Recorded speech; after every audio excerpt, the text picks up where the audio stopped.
Speaker, the situation in Syria is quite simply a humanitarian catastrophe. Babies and young children dying in the freezing cold. Assad's regime and its allied militias using rape and sexual violence against girls, women and men as a weapon of war.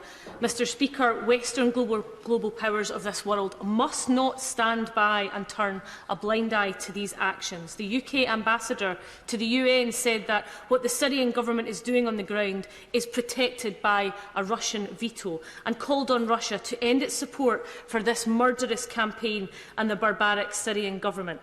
Mr. Speaker, Russians' indifference to human life and their obligations to protect it must be challenged directly.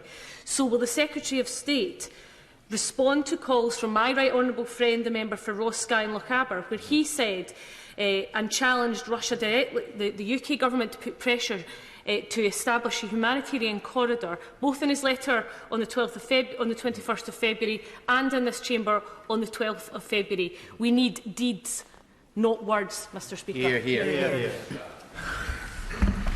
The honourable lady is right that the humanitarian situation in north-west Syria is intolerable. We have, on the international level, seek to maintain routes for humanitarian aid going into Syria. That has to be done with international cooperation, and it has to be done without Russian vetoes. She reinforces my and the government, indeed's concern about Russia's actions in this, and we would call upon them to de-escalate, to allow humanitarian aid to reach the people it needs through as many routes as possible. That remains our position, and we will continue to push this at the international level. I'm going to run this till about 15:15.